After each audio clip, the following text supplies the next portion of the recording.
Welcome back to the Morristown Market Report. I'm Amy Schrader with Remax Real Estate 10. And I'm Kim Swan with Union Home Mortgage. And we are just giving you a market update today. Our special guest could not be here with us today, so we're just going to kind of talk to you about rates and what's going on in the real estate world right now. So what can you tell me, Kim? Well, we're still probably in the upper sixes for conventional FHA. THJ is still 5.875.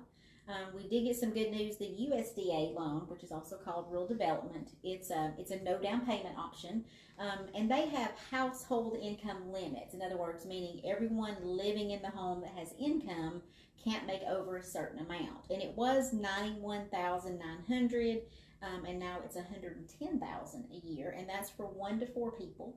And if it's 5 to 8 people, the household income can be $136,600.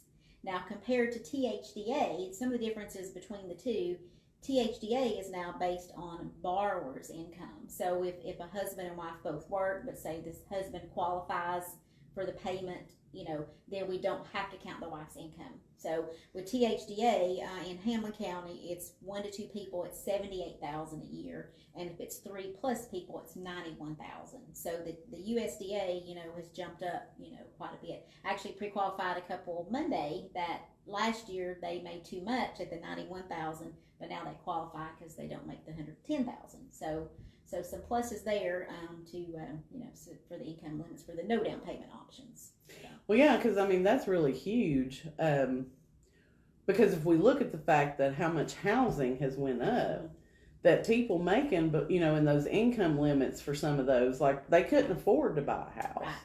So by raising those limits, it really opens the door for people.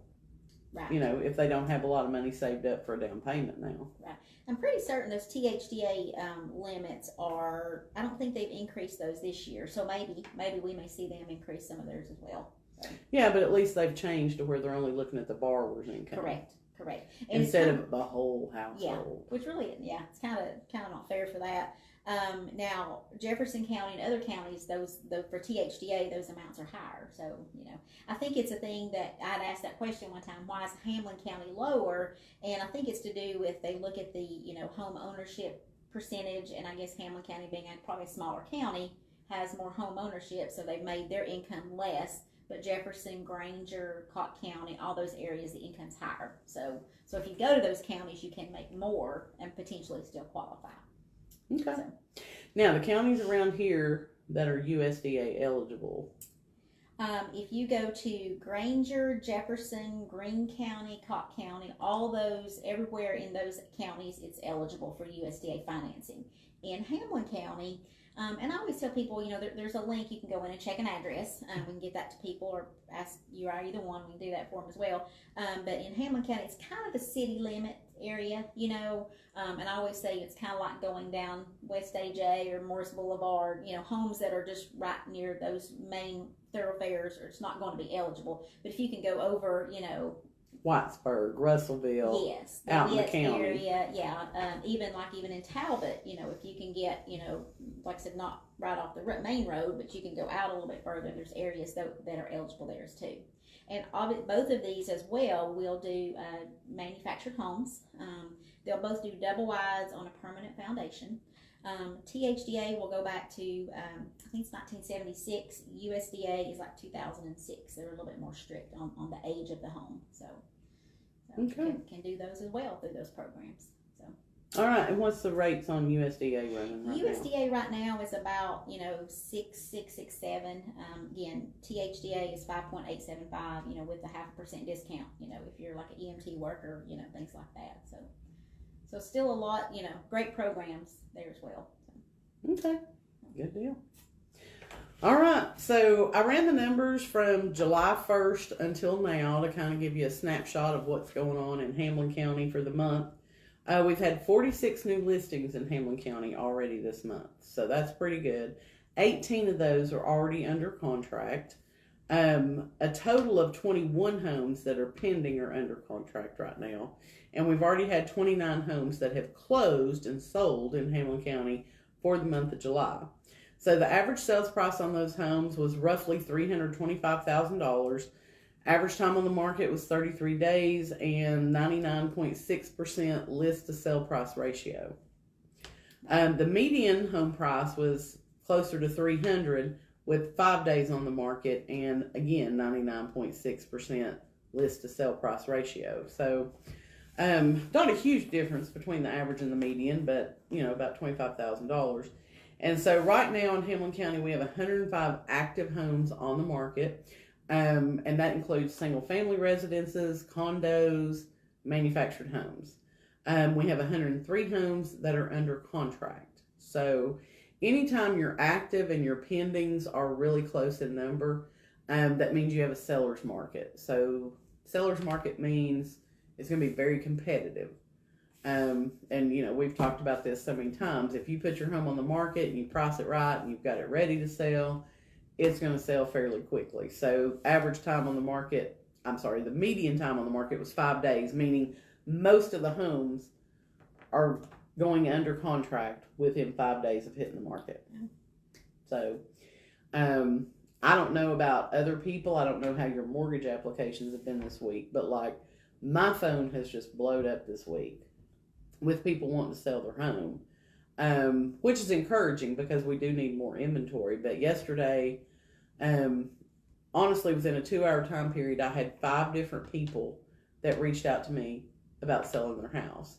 And I'm trying to struggle and juggle and get all these people on my calendar because you don't want to put people off, if they're giving you that call. So definitely seeing a little more activity on the list side of things. And the biggest thing to me is people just have to be realistic and understand we are still in a seller's market, but you're not going to see this people bidding crazy amounts over asking now.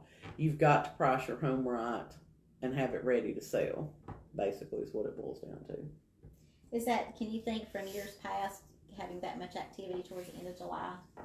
Is that kind of normal? Honey, I do good to remember last week, but July is one of those weird months because like some people are going on vacation for the first part of July and school starts back at the 1st of August. So a lot of times July is kind of like a lull month. Mm-hmm. So I don't know. I know that they're saying that bookings on Airbnb and VRBO are down. So I don't know if that's because of inflation. A lot of people aren't being able to afford to go on vacation. But we're seeing quite a bit of activity. Right. Yeah, our applications have been a little bit slower this week. And my thought was, because like most times you see when school's getting ready to start back, people don't want to be, they're focusing on getting the kids ready for school, and that you don't see that as much, when that's coming about. Because I guess now it's 1st of August when they go back to school. I think they have a half day the first day of August, and then their first full day is August the 3rd. Wow. But I don't have a kid in school, so don't quote me on that. I'm sure you can Google the Hamlin County Board of Education and find that school calendar for yourself. But I think tax-free weekend is not this weekend, but next weekend.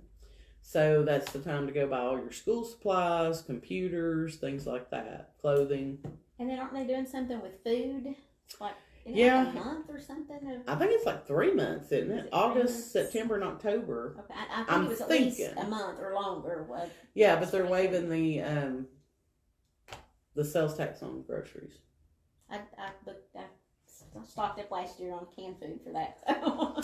Yeah, it's pretty cool. I know a lot of people, move here from out of state, and they're like, man, y'all sales tax is high. And I'm like, yeah, what's your property taxes here compared to where you came from?